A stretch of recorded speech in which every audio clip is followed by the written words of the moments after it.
around, because sometimes we have more time than we think we have if we really look at how we're spending our time. If it's important to you, you will make time for it. And so, for instance, you look at your schedule and say, okay, I was on social media for 3 hours. You know, sometimes we get on that social media and it takes up more time than really connect like we always do. So with that said, Yolanda, are you ready? I am ready. I am ready. All right, so let me introduce to you Yolanda. Yolanda Shields, she's a best-selling author, has over 20 years of experience as a business leader, and also does international workforce development and social entrepreneurship work in the continent of Africa and other third world countries. She is a much sought after speaker and trainer in the area of human capital management, small business startup, entrepreneurship, nonprofit startup, and sustainability, fund development, women empowerment, diversity, and career development. So as you know, it's no wonder why I had to go grab her, right? She has traveled extensively throughout the US, France, UK, and Africa. Yolanda is also in our global partner network. She has phenomenal expertise, and she has assisted over 20 corporations in the area of fund development, talent development, HR, strategic planning, and oh my goodness, coveted, and so many more accolades to add. So with that in mind, I know you're as eager as I am to get straight into it. And with that introduction, Yolanda, I'm going to make you spotlight video. Okay. So that everybody's going to see you and focus on you. All right, Yolanda, we're ready for you. Give it to us. Thank you. All right. Good morning from the US. It's actually, I left town yesterday and I'm in a different time zone. I'm actually in Central Standard Time Zone this morning, which is 7:30 a.m. here. And so excited to be here with you guys this morning. You know, it's probably, it may be night where you are, it may be afternoon or evening where you are, but welcome to all. You know, one of the things that we all struggle with, it doesn't matter where you are in the world. We all struggle with procrastination. It doesn't matter the job you're working, it doesn't matter the position that you have, we all have struggled with it. And so we're going to talk a little bit about some of the things that you can do in order to not procrastinate, and if you have, to stop procrastinating. And so I'm excited to really have this conversation with you this morning. So it's going to be a conversation, and I hope you're, as I'm sharing, be thinking about your questions that you want to ask at the end. So some may be saying, what is procrastination? I'm going to read to you because I want to not miss anything in this description of procrastination. And it says, procrastination is a challenge that we all face at some point or another in our career, in our homes, in our communities. When we're working on projects, we've all experienced procrastination. Procrastination is the avoidance of doing a task that needs to be accomplished by a certain deadline. So it's something that you need to do, and it's a time period that you need to get it done in. But there are some things that happens that causes us not to be able to finish those things that we say are important to us. If you have a place that, for instance, if I'm coming to Sri Lanka, but I'm getting on a plane that's only going to New York, I'm not going to get to my divine destination. I'm not going to get to where I need to be because I'm going in the wrong direction, or I'm taking the long way around to get there. And that's what sometimes we do with projects and things that we're working on, and procrastination sets in. So the number one thing that I feel that happens that causes procrastination is we don't even know why we're doing what we're doing. Identify, why are you working on that task? And when you look at your ultimate goal, is that individual task gonna lead you to where you're going?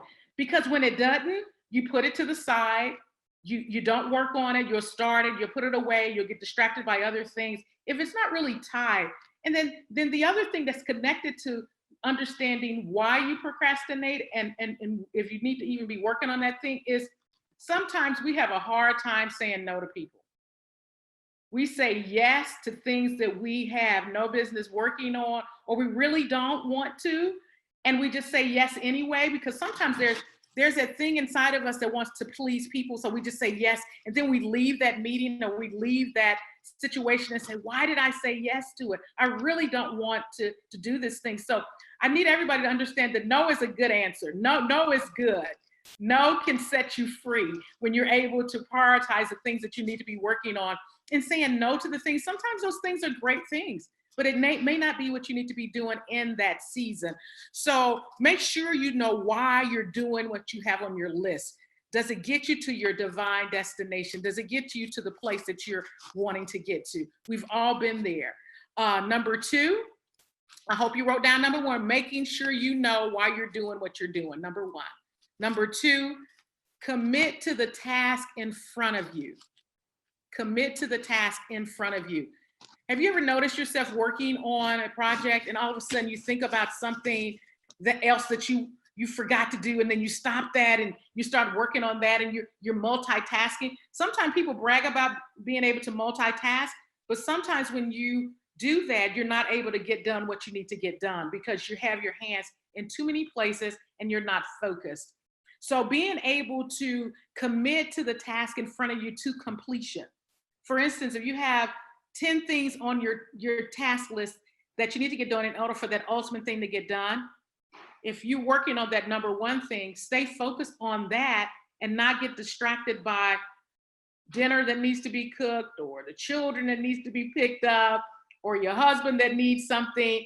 Stay focused and finish that task and then move to the next thing. Sometimes we want to skip around and then you find yourself procrastinating and taking longer than it needs to take for you to really get that project done. So commit to the task that's in front of you, number two. Number three, write down your tasks that you want to complete for the day.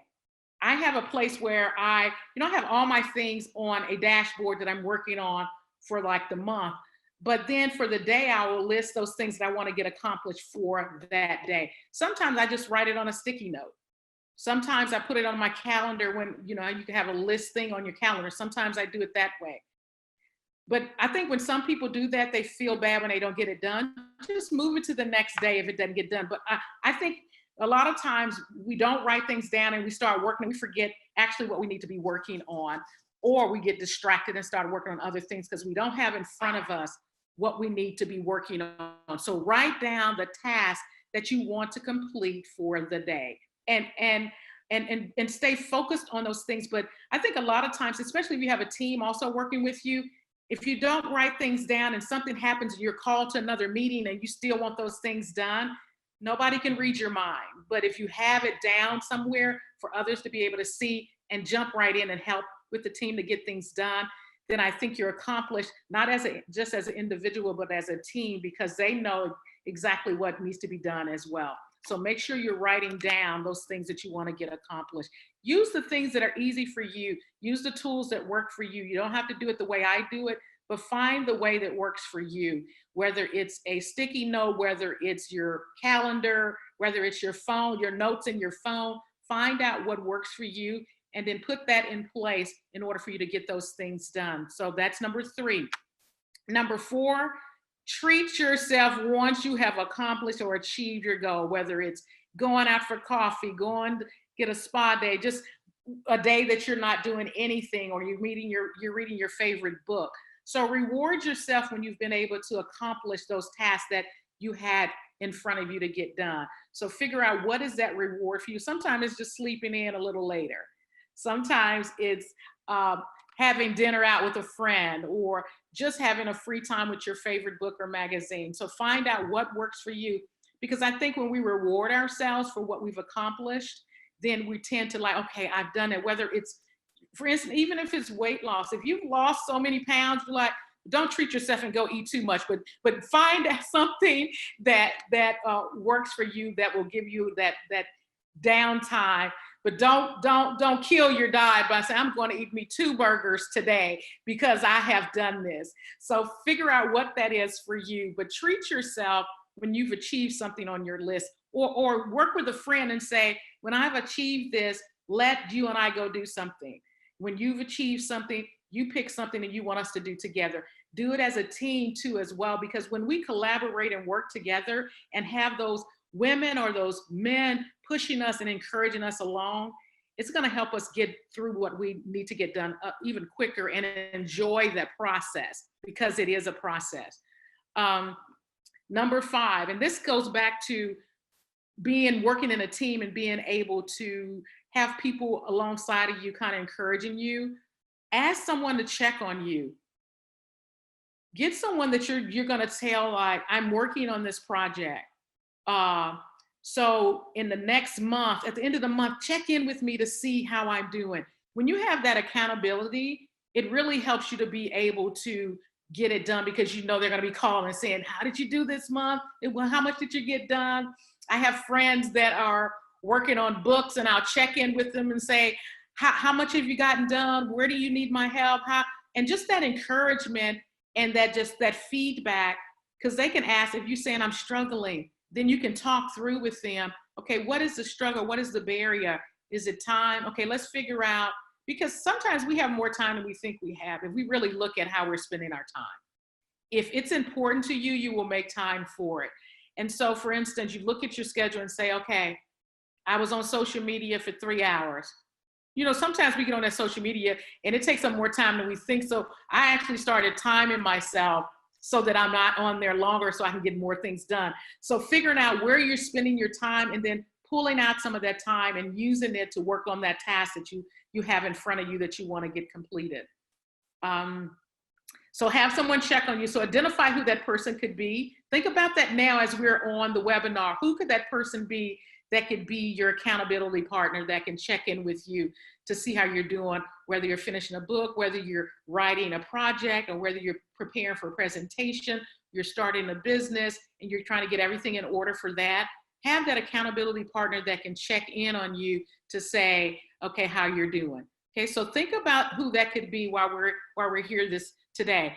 And then we're on number 6, act as you go. Act as you go. Like, take action as you go. Don't get so overwhelmed. But sometimes we look at the end and we're in the middle and we get overwhelmed because we see how much more we have to get done. But if you take a look at, act on the thing that's right in front of you, you tend not to get so overwhelmed with what all you have to get done. Because if you're looking at the end, even if you're a runner, if you're looking at the end mark, you're like, oh my God, am I going to be able to finish this? But if you like, okay, let me just do this first mile, or let me do this first obstacle, and not worry about getting to the end. Because what you have to understand, if you take action, that means you're moving toward your ultimate goal. But you have to stay focused on that thing that's in front of you and take action on that particular thing. Everybody good? Great, great, great. So we're going to go to number 7. Maximize your distractions. Maximize your distractions. What's a distraction for me may not be a distraction for you. For instance, if I'm working on writing projects, I can listen to music. Some people, that's a distraction for them. If you're working on something, make sure that if you have several things open on your computer, that if your email is beeping, and there's a way to shut all of that off. So limit your distractions. I have to sometimes find an environment where I love coffee shops, but sometimes when I go to coffee shops, I see so many people I know. It's such a distraction, because then I get social and I start having conversations with them and forget while I was really there. So finding places for you to work that's not distracting when you're needing to focus on a particular thing. Sometimes you can be in an environment with other people and it doesn't distract you, but sometimes it does. And so finding out what are those things that are distracting to you and limiting those distractions, whether it's your environment, whether it's trying to work on multiple things. So figure out, what is that for you? What could you do to limit the distractions while you're working on a particular assignment, a particular project? Number 8, this one I really want you guys to do. I don't know, something's on the screen. Really want you guys to do on this one. Number 8.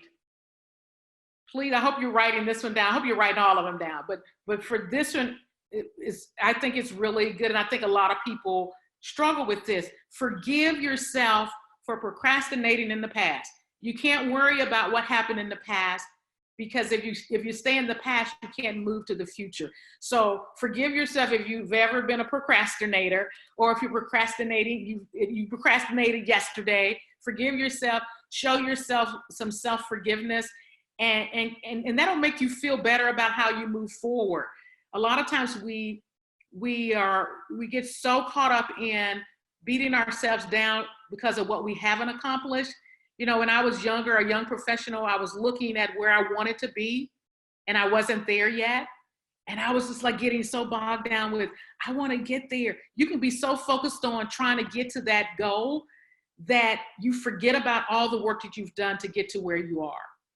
So one of the things I want you to do this weekend or next week, take a look at, because a lot of times we all want to be at a different place in our career, or a different place, a position where we work, and sometimes we're not there yet. But what I want you to do is go back and look at how much you've already accomplished. And when you look back and see, oh my goodness, I didn't realize I'd accomplished all of this, start journaling all of your accomplishments. That's what I do. And when I feel like, okay, it's time for me to go to the next level and I'm feeling a little anxious, I'll go back and look at what I've been able to accomplish over the years, and allows me to forgive myself for not doing some stuff that I felt like I could have done to get to that level, but looking at what I've already been able to accomplish and being proud of that, and being able to take that and move forward in where I'm going next. So make sure you take a look at just what you've been able to accomplish, and not be so caught up and frustrated with, I didn't get this stuff done and I'm never going to get there. Yes, you are. So you go ahead and you forgive yourself, and then you move forward, working on those things that are in front of you and staying focused. Number 9, we talked about treat yourself and reward yourself. But I want to talk a little bit more about treat yourself and reward yourself. Sometimes I said in I think it was number 4, treat yourself once you have achieved, but treat yourself a reward by sharing your gifts and talents with other people. Sometimes we can get so caught up in our stuff and what we're working on that we forget that when you share yourself with others and share your abilities and your talents with others, it allows you to come back and focus on what's in front of you that you want to get accomplished, because it's not just about us making it individually. It's about collectively, as women and as professionals and as entrepreneurs, as moms, as sisters, really making it as a whole. If I make it and you don't make it, I'm not really successful. And so as you step back and take a look at, okay, I'm good at this area. Who can I mentor? Who can I pour this into? And then once you come back to your stuff, your mind is more clear, and you really can focus on getting those things done because you shared your gift with someone else. That's really important to me, that I not just focus on myself making it, but I focus on helping other women, other men that I work with make it as well. Because if they're successful, I'm successful. So think about how you can do that with someone that's in your sphere of influence or in your area. Number 10, rephrase how you speak about the tasks that you have to do.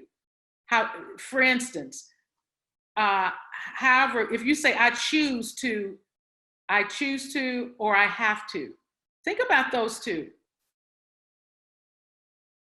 If you say I need to and I have to, this implies that you have no choice in what you do. However, if you say I choose to, you're giving yourself the option, and you're making it a choice that you want to make. Because a lot of times we're saying I need to and I have to, it puts a lot of pressure on it. But if you're saying I choose to do this, you're making a decision to choose to work on that thing, or to finish that book, or to finish that project. You're making a decision, and you're looking at it, whatever that task is in front of you, you're looking at it and seeing how it's going to connect you to your ultimate vision, or your ultimate mission, or your ultimate goal. And it will keep you from being so frustrated and procrastinating and just putting it to the side. I remember working on my first book. I would work on it and I would put it down. I would work on it and I put it down. I was 2 years in, and a friend came to me and said, Yolanda, if you don't get this book done, you're going to see that title on a bookshelf in a bookstore, but it's not going to have your name on it. I was like, oh my God, I don't want that to happen. So her encouraging me and motivating me, I finished it, a book that I had worked on for almost 3 years. I finished it in a month because I knew what my goal was, that I wanted to get that book in the hand. It's called Letters to Our Sons. I wanted to get it in the hands of moms that have sons, to encourage them. It's one thing, you know, dads have an important role in the son's life, but the mothers have a really critical role. And I wanted moms to understand what their role is, because it's going to determine how they treat women, how they treat young women. And so I knew that I had been called to help put that message out there. And when she said that to me, it allowed me not to get out of that mode of procrastinating and to move forward, because I understood what my ultimate goal was. And it was to get that book in the hands of another mom. And so you have to decide, what is your why? What is the thing that you want to see accomplished? And what is it going to take for you to get it done? And if you look at these 10 things and put these things in practice, it will allow you not to get stuck in procrastinating and not getting it done, because you understand the end result. You can see where you're going, and you can see what you need to do to get there. And then I've been able to identify those triggers that allow you to get stuck in that mode of procrastination, because we've all been there. You're not alone. But today you can choose to do something differently and get moved out of that place of procrastination. And that was number 10.